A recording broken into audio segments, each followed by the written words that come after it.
ายดีวันนี้ค่ะสิว่ากินเจสวนเนาะกับตู่เคนกำลังต้มตีนไก่กำลังเห็ดหนามจุ่มเจสวนกิน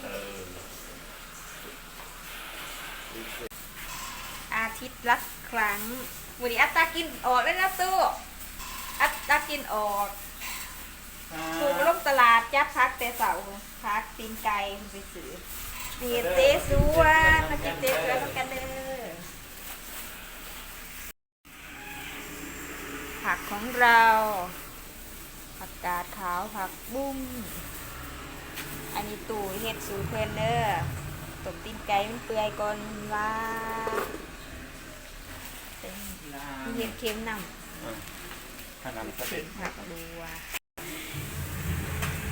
เห็ดกินตอนเที่ยงเลยแล้วก็บ่มีปลั๊กไฟจะเห็ดอยู่นี่แล้วย่อกินอยู่นอก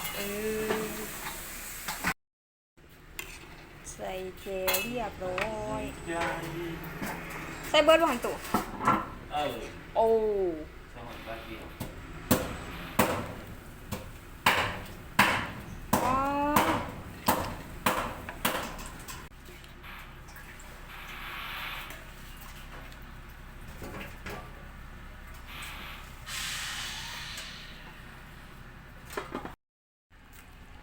เต้าหู้แพน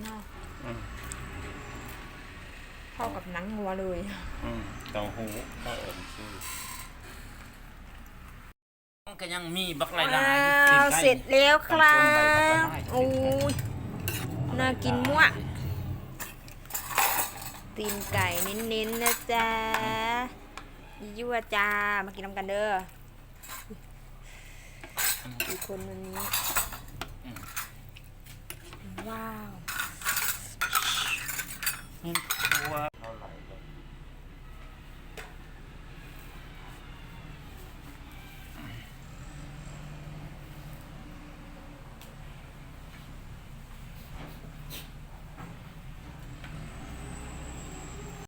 ะแซ่บ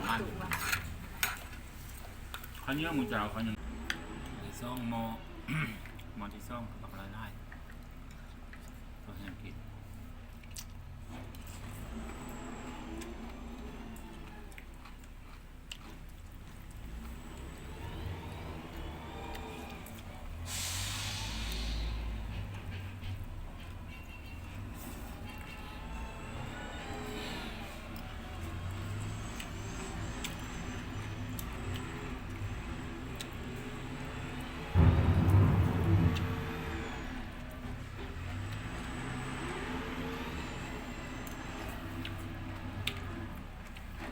กินเจสวนอย่างเดียว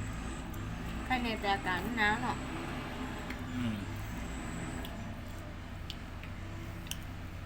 ที่พ่อค่อยให้มักผักให้ท่านให้นี้เราก็จะกินทอนเรากินแต่ผักสินจุ่มสินราดสินย่างเราก็กินแต่ผัก